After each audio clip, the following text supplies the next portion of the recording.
Well, what happens is the nerve, the trigeminal nerve, it situates right next to the nerve that controls the ear.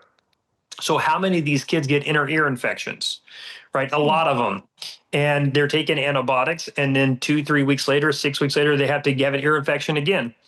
So they go back and take an antibiotic. Well, eventually these kids become antibiotic resistant because they're not repopulating the gastrointestinal tract with probiotics. So, but what if it wasn't a bacterial issue because an antibiotic only targets bacteria and it was a fungal issue?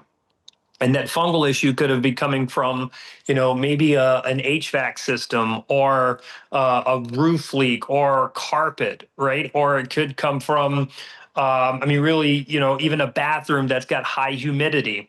They can breathe this stuff in, and what we're seeing is something called Aspergillus, Ochratoxin A.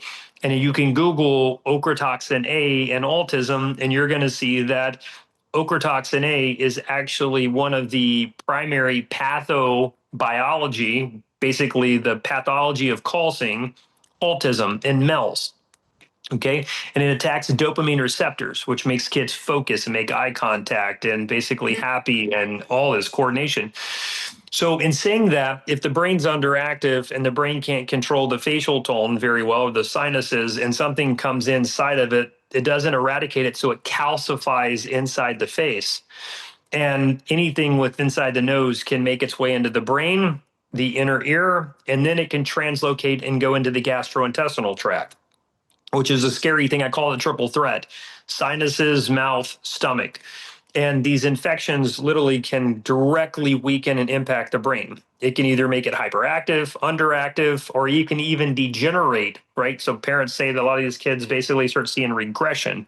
Well, Yeah. that regression inside of running immune panels like the neural zoomer, you can actually see that these kids, so you have inside of a nerve, right? You have like a covering, and so we call this like neurofascia or, myelin.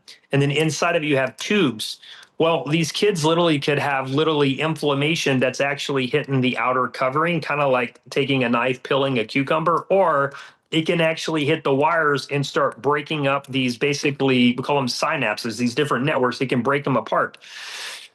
And yeah, it could be triggered by, fungal infections, or it could be even bacteria. There's something called pandas from strep. Kids get a strep infection, they start having tics and start raging, and they go impulsive and they can't control themselves. And a strep infection got into an area of the brain called the basal ganglia, and it knocks it out, and it can't inhibit itself. Or it can make a kid to where they can't move. They get scared and they just don't initiate. They just freeze like a deer in the headlights.